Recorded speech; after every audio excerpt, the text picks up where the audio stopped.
This is John Lopez with Corbie Lynn for the interview number 4 for KC Artsy Magazine, and we're going to start. Who are you and what do you do? My name is Corbie Lynn, and I make art. Why do you do what you do? I do what I do because I'm internally driven to do so. I've tried doing many other things. I have many other skill sets that I dabble in outside of art, but it's always just come back to art. And if you want something bad enough, you can find a way to do it. So what's your background? My background in art? In art? Yeah. My background How did it start? everywhere. I actually started rough in framing when I was 17 and building decks, and prior to that I had done a few commission pieces for friends of family, and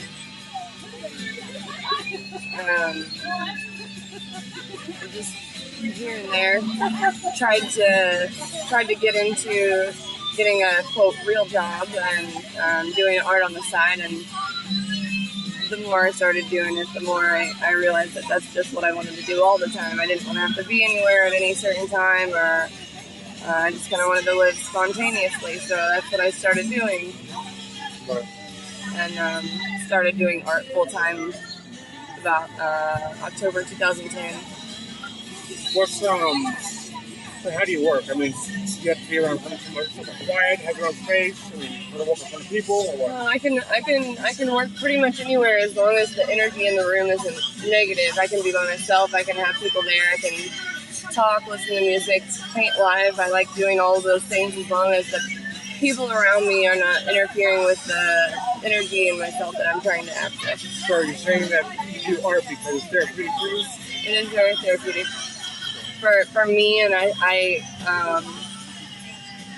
it's been expressed to me that what I project from my emotions has been very therapeutic for other people.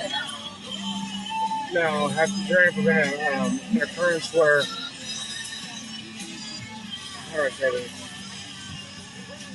You've had bad energy in the room, and that's affected consciously? Absolutely. Can you tell me, like, what? Well, What's the worst one? I don't want to be too specific, but there was an instance where I was painting live, and there was a person there that had negative intentions for me, and they were being very forward and in my space, and even going to the extent of touching me after asking them multiple times not to, and it affected my ability to paint this piece when normally I could execute it in the time frame expected. I had to come back the next day and finish the piece because I couldn't allow myself to be in a vulnerable state around that person. Right. And obviously had to put some of my thought process into making sure that they were staying, at a safe distance from me and not stealing that energy from me as I was putting it out.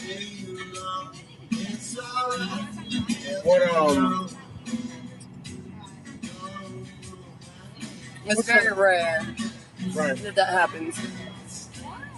And see, rarely, a lot of people say that because it is therapeutic for them, they usually have a lot of solace around them where nothing like that rarely happens. But they can say that, that negative energy has affected you like that. Yeah, it's very rare that happens, and it's happened also where I'm at home by myself and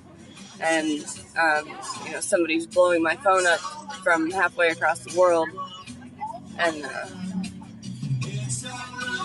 I don't know if they're trying to tap into that energy and they sense it. I very much believe in the astral things like that, and it will affect me to where I can't make the art because I'm too busy thinking about how to resolve whatever's going up with that and putting walls up.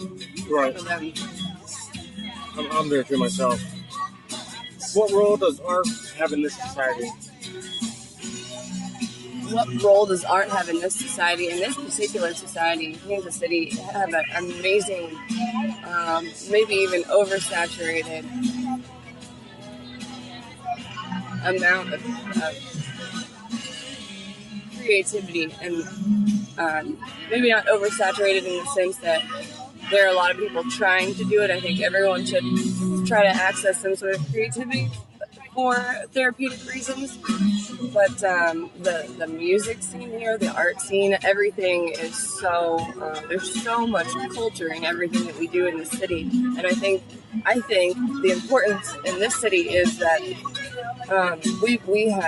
we've created a hype about art, and we've kind of created a society around it in this city. You know, after the Crossroads was established, and this I think became part of what our city is known for, and the importance on a deeper level is that most people, when they look at art, they find appreciations, things to appreciate in other people that they might not normally see, and for the people that are extremely wired in a way that is not creative, sometimes they can look at someone else's art and what they see in a piece of art, I found, can be completely different than what I've put into it. And that's the beauty of art, period. It's all about interpretation. I think it's a way, ultimately, it's a way for people to comfortably express, I dare say, spirituality or deeper philosophies in that sense. And it starts conversations about these things. And understanding these things, I think, is the key to mankind as a whole. So if we can conquer that in this city, you know, and other cities, and carry that on, I think we're reaching an era where creativity and art is gaining definitely a new appreciation, regardless of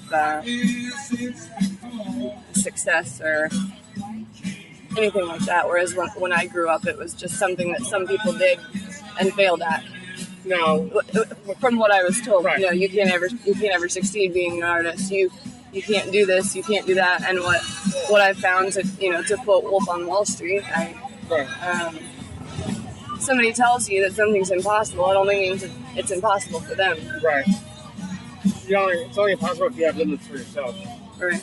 Now, when you said that, the last part to what you just said about not being profitable,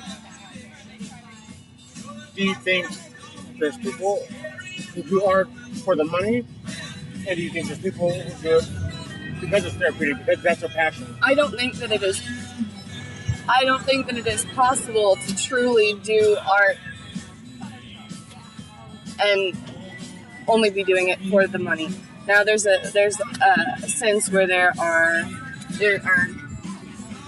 counterparts to that, where somebody that is doing art therapeutically, and someone comes in and says, let's make mass prints of these for Pier 1 or whatever, and they can be successful in that way with the people that they team. But ultimately, the art that's being created is being created by some sort of passion.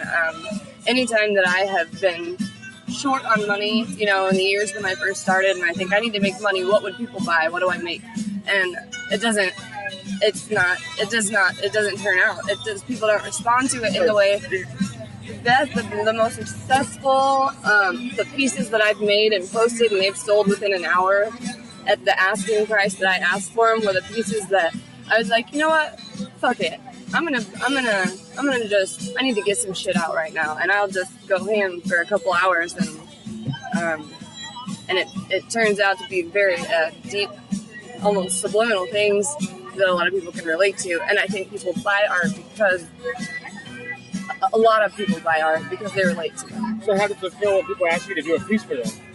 I do. I mean, about 70% of what I do is commissioned work, and I love making custom art for people, because each time someone asks me to do a piece for them, I harness just a little bit of what they're about and their energy, and every style is different, and I don't limit myself to a specific style or color scheme or medium.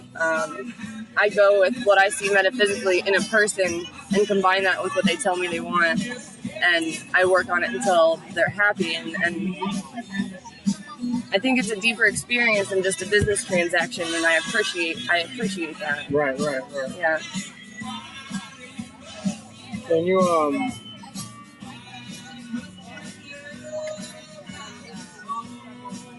it's a good thing about this, we can make it as long as we want, because I can edit it. Right. How has your practice changed over time? My practice over time has changed. When I first started, I decided that I was gonna host shows and help other artists get exposed without feeling like I was taking from them. So, for example, when I first started, it was common, and probably still is, that galleries will take 40, 50, 60% commission off of a piece, and that really bothered me on an ethical level, and so I decided I was going to host shows and charge a $50 entry fee, and that covered the venue typically and the marketing materials, and then we just kind of be a little family collectively and have these one-day shows a couple times a year, and I feel like that worked out well. People were generally selling, $200 to $700 worth of stuff at these shows.